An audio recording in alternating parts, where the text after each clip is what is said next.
In this video, we're going to look at price ceilings. So let's start off by looking at the market for two-bedroom, two-bath apartments in Manhattan. Let's say that there are 100,000 of these available and they are going for about $3,500 in equilibrium. Now, there's a fair market price or a fair housing initiative that's being passed, and it's going to take the price of two-bedroom, two-bath apartments and put a price ceiling on it. So this is a price ceiling. Anytime that we have an effective price ceiling, it's going to be below the equilibrium price. We know that price is going to be trying to get up to equilibrium. However, this price ceiling is not going to let it get up there. It's going to be enforced by the government, and prices are going to be kept artificially low. So let's see what happens when the prices come down, and let's make the assumption that the price ceiling is on all of these two-bedroom, two-bath apartments instead of just certain ones, just for simplicity in the graph. And let's further assume that the price now has been reduced to $2,000. Okay, so at this lower price, if we look at where the supply curve intersects with the price, we'll see that instead of 100,000 two-bedroom, two-bath apartments being available, maybe there are only 70,000 that are going to be available.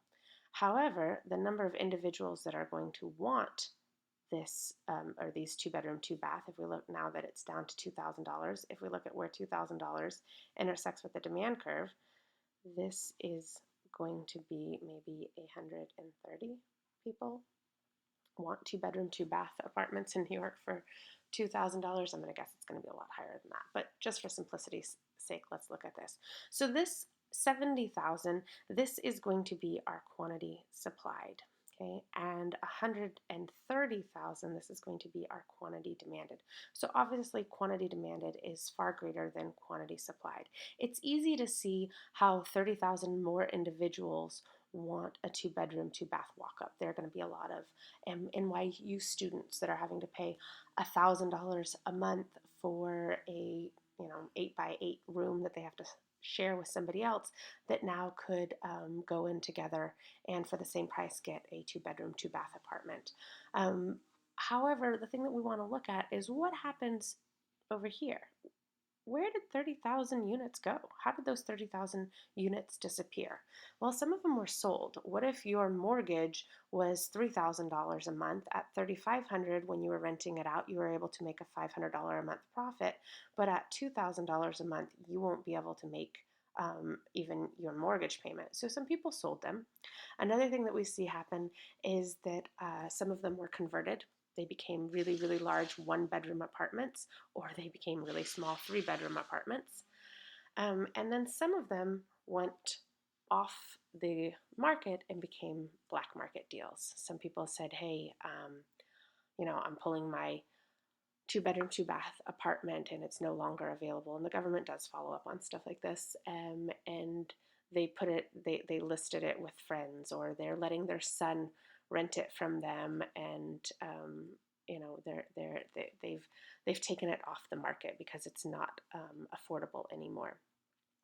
Another thing that we see happen along with the black market is people will say, since you're legally only allowed to collect $2,000, I will give you $500 under the table as unreported income, and then you'll give the apartment to me over somebody else.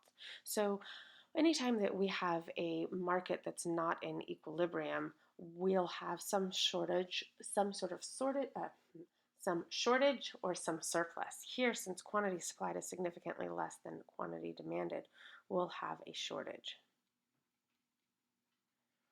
So let's see what's happening with the overall market surplus. So we know that before, if we were to look at, and I'll do this kind of like this, if we were to look before at our overall surplus, we would see that that triangle up there in green was our original consumer surplus, and this triangle down here, I'll do it in maybe in yellow, this triangle down here was our producer surplus.